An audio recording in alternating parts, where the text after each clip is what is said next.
Welcome back to SandersAquatics. That's right. So tonight we got Bentley back with us tonight. Yeah. Yeah, boom. That's right. So Bentley's back here.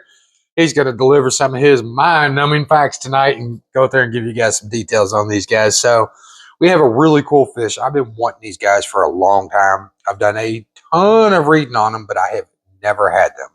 And I'm going to butcher the name. The name on these guys, they are Neolamprologus multifasciatus.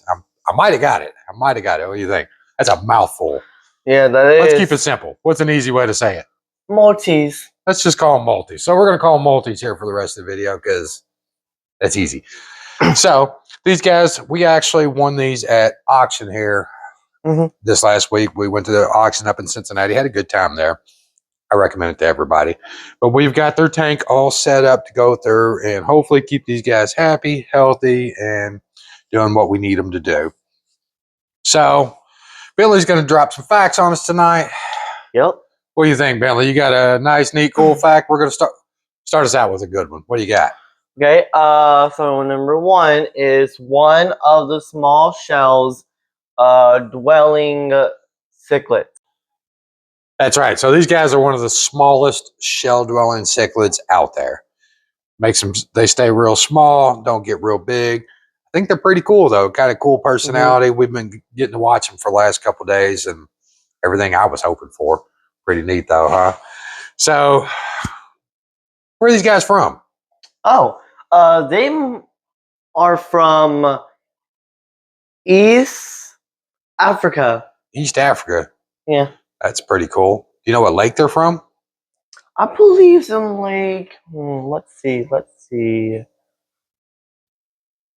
I don't know. Lake Tanganyika. Tanganyika. I remember I did a video about like. What other fish? What was it? Come on, you got it. I don't know. It was our sweetheart fish. It won the Valentine's challenge. Sweetheart fish. If y'all didn't watch that video, go back and watch it. It was so cool. Brashardi cichlids from Lake Tanganyika as well. Ah, now right. I remember. So a lot of similarities between those guys and these guys. It's kind of cool, actually. So you called them one of the smallest fish out there, smallest shell-dwelling fish out there. I can tell you how size them are. Yeah, how big do they get? Male reaches 2 inches lengths. The female only 1 length in the aquarium. That's right. So the males get to be about 2 inches. Yeah. And the females get to be about 1 inch. And I'm like quite small, but not really. That stays pretty small. They don't get much bigger than kind of what we have in here. You can see them. So that does keep them pretty small. So if you were going to keep them in a tank, so they stay real small. Yeah. What kind of size of tank do you need? What do you think? Size of the tank, 10-gallon. A 10-gallon tank? That's perfect. That's probably good for a pair of them. Yeah. If you're going to set up a colony, well, that's the hard thing on these guys is you can't really determine if one's a boy and one's a girl. They're really, really hard to tell what's what. So you need really a colony of them to go through and breed. So if you're going to do a colony, you want to have at least a 20-gallon tank. We're starting with a 20-gallon tank, and we're going to watch territories and things. For them to breed, they need to be able to establish territories inside the tank. So as long as they're able to do that and things aren't overcrowded and they're able to do that, you should have plenty of breeding starting to go on.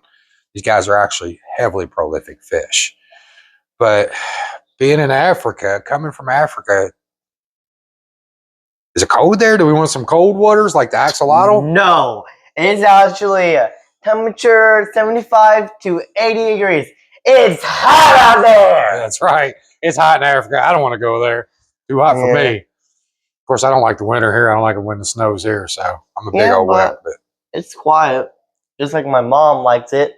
Hey, Mom, do you want to say hi? Mom loves the summertime. Mom's not saying hi. She's not doing this video. So these guys are really, really neat. So like he was saying, we want to keep them probably 75 to 80 degrees, something in that range. It's going to keep you guys pretty happy. They're a pretty easy fish to get along with, pretty tolerant. Our setup here, what's one of the big key factors that we have in here?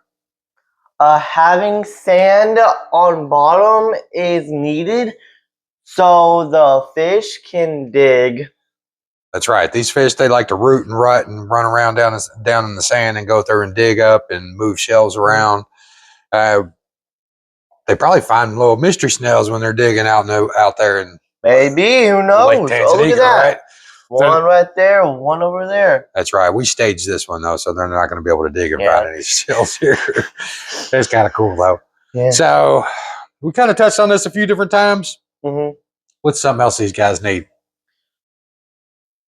Shells are also needed for the fish to live and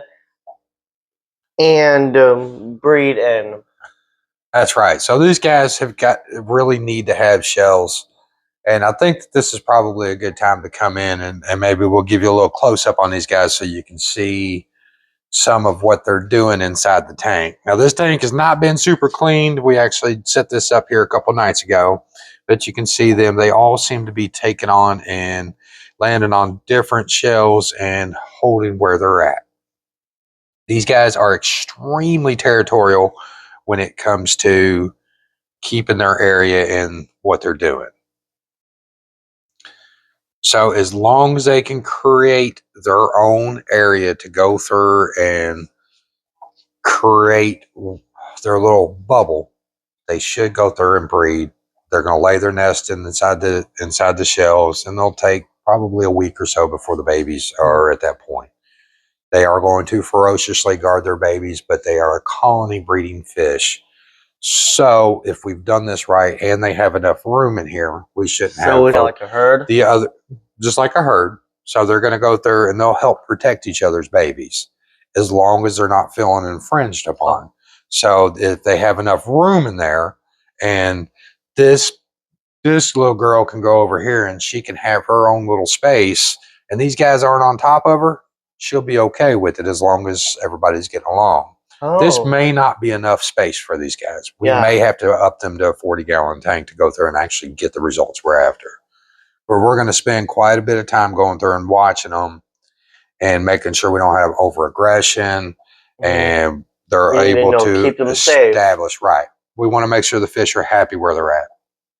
This one here, I'm a little bit questionable whether we have enough room. We can look and we can find out, and if things are not going right, we might change it to a 40-gallon tank. I don't really know. Yeah, we may end up going to a 40-gallon tank with these guys, but it's so cool to sit back and watch them. And they're actually really, really cool. They're not the flashiest fish out there in the world, but I think they're neat. I think they're a really neat fish to sit back.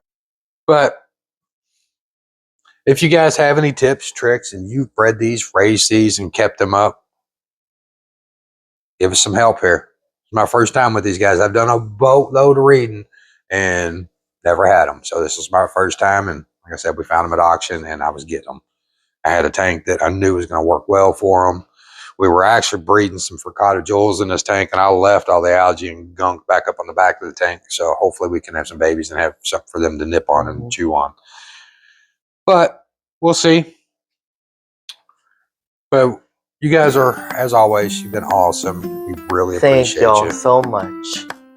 And thanks again for watching Sanders Aquatics. Like and subscribe.